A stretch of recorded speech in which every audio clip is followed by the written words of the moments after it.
Let's go. Yeah. That was perfect, My bad. Rick. That was good. My bad. Good That was my rehearsal, apologies. good rehearsal. Yeah. Can we start over? My name's Raymond H. Dunn. I go by Ray. I was originally born in Texas. I spent 20 years in the Army. 11 of that was at Fort Carson.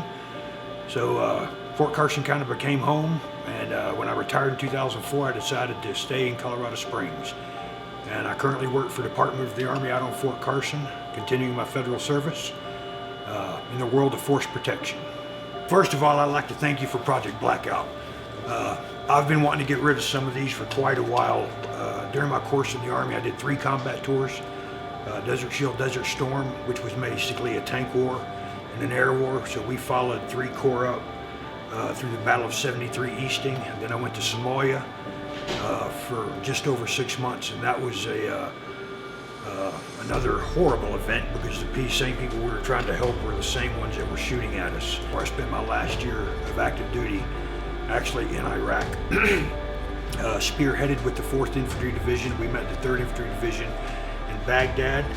I think the biggest issue we had was we thought it was going to be another Desert Shield, Desert Storm, where all these guys would just be holding white flags and coming up to us, and that turned out not to be the case. Throughout the years, I started out getting somewhat kind of work that I would call, good work. I mean, I'm not going to say any of it's bad. I've never had a bad tattoo artist, but they became to start signifying what I had been through and what I had done in those 3 combat tours. This spider web was right after Desert Storm, right after Somalia. Basically, I got the spider web first, and it was a web of death.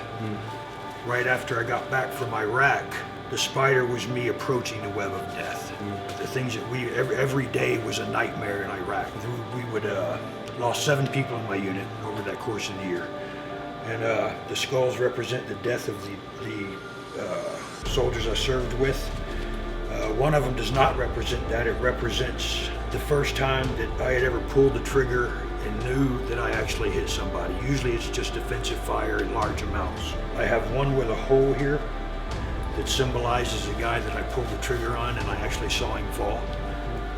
That was a very turning point in my life. At that moment I learned that pulling the trigger on someone is the hardest thing that you'll ever do. I continued to get the work. The dagger that you can barely see is symbolic of a unit that I was in. That was kind of our unofficial sign. This right here is like a broken column that symbolizes the destruction. Every deployment I went on, the cities and towns were just destroyed. I studied Kabbalah to try to take up some of my time, and this is where this star comes in. It's actually not a Star of David, it looks like one. About a year ago, I started actually seeing a therapist because of PTSD. I'd been diagnosed in 2006, 2 years after I retired, but back then the stigma was that no, you don't do that. So I tried to deal with that stuff for years, and then last year hit a breaking point, and I had to do something. So I've been seeing a really good therapist that works with soldiers that have had traumatic events.